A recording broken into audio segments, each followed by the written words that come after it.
Feature length films. Here's my hot take. Okay. After all of last year watching feature length films and trying to get into them, I think they all stink now. I really think they all stink. It's been a long time. There's one I think last year that I enjoyed and then I actually watched multiple times. Other than that, it's like just a stink fest, and I don't understand what's going on. If my taste has changed, or if it actually is like Hollywood just getting worse and worse. Yeah. But man, like I get so bored with anything that is over 45 minutes. Really? Fiction. But I can watch a 3-hour long YouTube video about the aircraft carrier plane that was never actually made, but was developed by Lockheed. I watched that today. I don't know if it was 3 hours, but I think I watched 3 videos that were like 45 minutes about this airplane that they never made. It's really cool, but they never made the airplane. I'm watching 3 hours worth, but I can't sit and watch a superhero run around for an hour and 45. Well, so yeah, there's the big thing too. It's like superhero movies are so played out now. It's ridiculous. Also, my hot take is a lot of the newer Marvel stuff, movies and TV shows, they have just like degraded in quality, or like their storytelling is just hasn't been the greatest. The only one that's been really good was Loki, both seasons. I enjoyed WandaVision. Not a lot of people did. Yeah. I watched WandaVision. We liked that. I enjoyed it. I liked it for all like the quirky aspects of it, and then like the B and C plot that was happening at the same time. All that. So I love that stuff. But like superhero movies are like way overplayed now. Like they rode that train way too long, and it's time to make something else. I'm more likely to watch a series. Mm-hmm. What was it that me and Courtney watched the other day? Oh my gosh. We watched a movie. It was like 3 hours long. The Lord of the Rings. And I got no. I'll never talk bad about No, those. I know. Never talk bad about those. It was some movie that was like 3 hours long. I wish I could remember what it is, but we broke it up. We literally like we went into it saying like, okay, we're gonna watch 45 minutes. We're gonna go to bed. We'll come back and watch it tomorrow. I think we finished it, but I'm just way more likely to watch a work of fiction if it's episodic rather than sitting down and trying to watch a movie all at once. Yeah. You get more out of a series, you know, they have more time to flesh stuff out, to build character. Everything in a movie is like, pretty rushed. It's like movies too fast, but and how fast they are now makes me bored. Well, and so the only movies that I love are very slow movies. Well, and then what's bad about it too, it's like, okay, you almost have to do a movie extremely fast now because of people's attention spans. You can't watch a movie over 45 minutes, you know, that's fiction or whatever.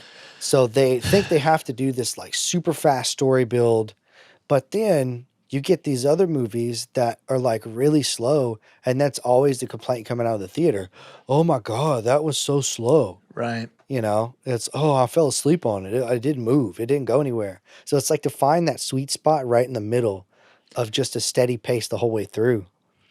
I don't think there's a sweet spot. I think that what's happening is that movies nowadays, they want to be incredibly complex and incredibly fast. So they want 1,000 problems and they all have to be wrapped up in an hour and 45.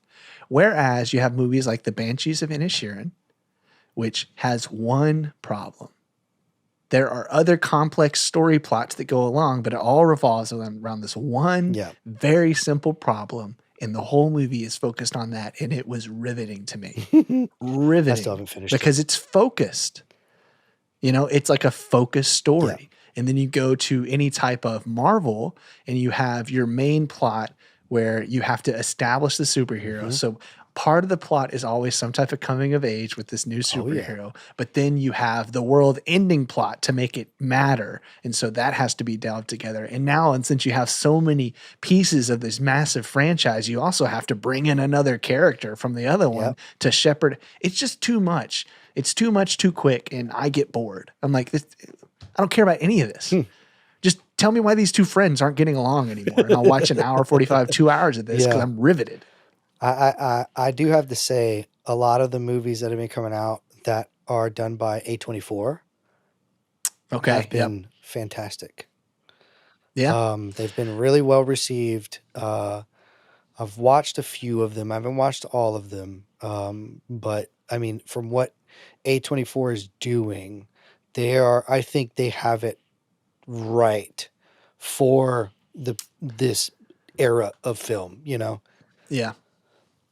I would say so. Actually, shout out to my Xbox group, which includes Spencer. And I don't know if his episode's coming out before or after Yeah. this. Me and Spencer were on the Xbox group the other day. I think actually yesterday we talked about A24, and someone said, A24 stuff can get real weird. And me and Spencer both agreed almost simultaneously. We're like, at least they go for it. Yep. Like their swings, they're either going to hit a home run or they're going to swing and miss hugely, but at least they're going for Yep. it. It's not like some just formulaic Marvel thing. Yep. Somebody had an idea for a story and they executed, regardless of how weird it is. And they're okay with being weird. Yep. That's all I was going to say. Yep. They're really okay with being weird, and focusing in on something and like hanging there for a long time. Yep. One of the, I don't know if this is A24, it might be, but Cloverfield Lane. I know what movie you're talking about. I don't know if it's A24 though.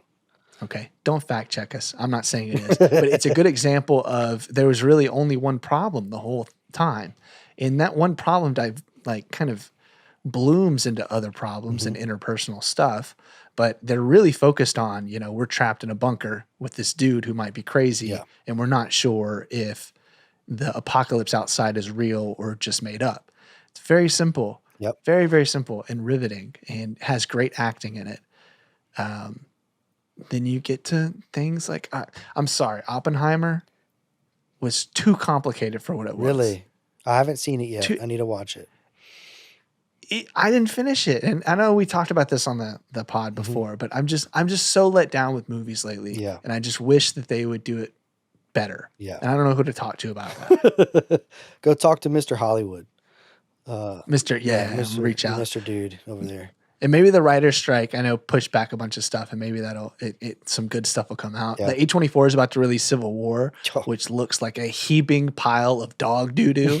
But I thought it looked neat.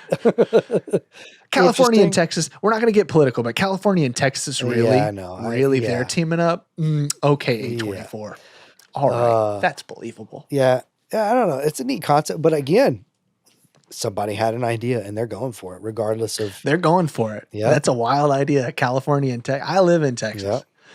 I never, even the people that all I'm saying is that would just never happen. Yeah. It would never happen.